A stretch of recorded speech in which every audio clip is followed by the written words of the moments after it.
Well, that's definitely the allegation that the Labor Party has made. They say that Scott Morrison and the coalition have bungled a really crucial security relationship. Now, their argument is basically that given the stakes here, given the proximity of Solomon Islands to Australia, that the government should have been doing absolutely everything possible within its powers to head this off at the pass. And that's why Penny Wong, who is the Shadow Foreign Minister, has labelled this the greatest Australian foreign policy stuff-up, really, in the Pacific since 1945, at the end of World War II.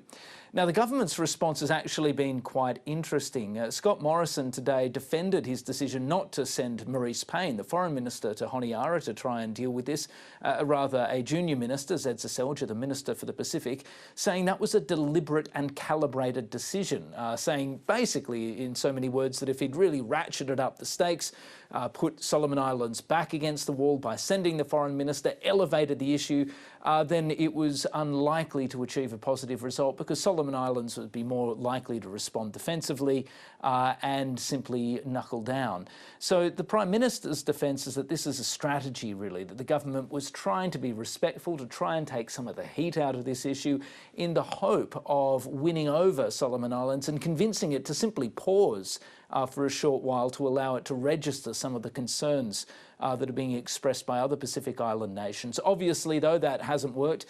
In the end, Solomon Islands has pressed ahead with this deal and has signed it only days out from Kurt Campbell's arrival.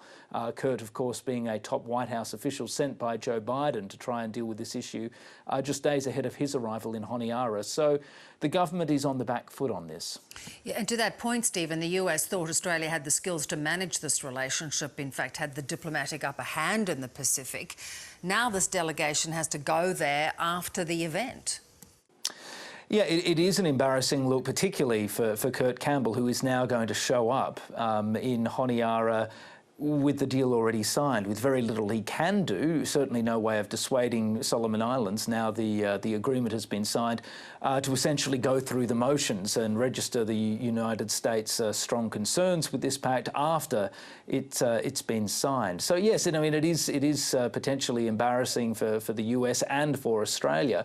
Now, Australian officials, whilst not resigned to this, are a little bit more sanguine. They say that in the end there was only so much that Australia could do, given that Manasseh Sogavare seemed determined to press ahead with this deal. Now, if you take a slightly broader look, Australia has been playing whack-a-mole with China in the Pacific for quite some time. It succeeded when it came to, for example, the Black Rock base, which China had an eye on developing. It succeeded when it came to some of the cables that, again, China was eyeing off, and Australia stepped in to actually build. Now, the argument from some in the Australian establishment is that eventually China was always going to succeed. It's simply persistent enough, well-resourced enough, and elites in Pacific remain susceptible to many of the offers that Beijing has been putting forward. So whilst not resigned to this possibility, and whilst they're aware, I think, of the strategic consequences here, their line seems to be, look, eventually this was always going to happen. Beijing was eventually going to succeed, and we were eventually going to fail. That's, of course, of little consequence. That's, of course, of little comfort to the government, which is now grappling with some very, very difficult strategic questions. And whoever wins the poll in just a month or so's time is now going to be facing a really fraught question in Solomon Islands, some 1,600 kilometres from Australia's eastern shoreline. They're going to face a very tricky and difficult balancing act as they try and convince Honiara not to actually activate the security pact, or not to actually go to Beijing to ask for example, more trained or highly armed police to come to the country, or, for example, the prospect of them bringing highly armed troops to the country. That is now going to be a constant and ominous possibility hanging over the head of Australia, over the Pacific, and over the Pacific Islands Forum.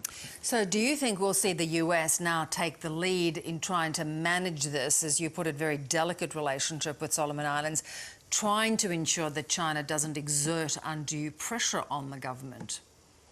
Well, the US has certainly signalled that it's going to take a much more active role in Solomon Islands. The most obvious demonstration of that was the fact that it announced only a few weeks ago that it was reopening its embassy in Honiara after an absence of some 25 years. So clearly it's now going to take a more active interest in Solomon Islands. Whether that amounts to, you know, a implicit or explicit criticism of Australia is difficult to say.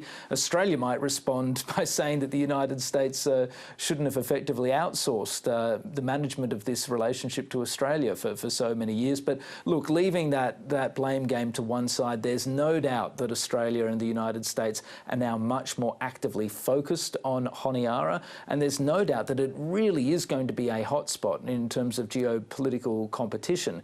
The concern, of course, is that Solomon Islands gets well and truly squished in all of this, that the great powers run roughshod over what is in the end a small and still very vulnerable state, which is being rocked by both ethnic and broader political tensions. And that's one of the concerns that, in particular, civil society in places like Honiara have over this deal. They're worried because of the existing tensions within Solomon Islands over the relationship with China, the switch from Taiwan, provincial loyalties with Taiwan and China, plus a long history of resentment at a street level towards Chinese nationals, much of it racially based. This is a really toxic and dangerous brew, and the anxiety is that this agreement with China, as well as the prospect of Chinese policemen or even troops coming into the country, will just make a combustible mix ever more deadly and dangerous. And that's the anxiety in Solomon Islands in particular, that this could simply lead to a greater sort of centrifugal force, just really amplifying some of those existing and deep resentments in Honiara and throughout Solomon Islands more broadly. So we'll have to wait and see how this plays out. But there are no doubts that there are real risks here, not just to Australia, the United States, New Zealand and the region more broadly when it comes to the prospect of a Chinese military base. Even if we dismiss that for the moment and say it's not likely, at least for some years, the more immediate risk here is that this agreement exacerbates existing tensions within Solomon Islands with potentially really dangerous consequences, in particular in Honiara. Well, let's hope it isn't tested soon. Stephen, good to talk. Thank you for bringing us up to date. No problem. Thanks very much for having me, Beverly.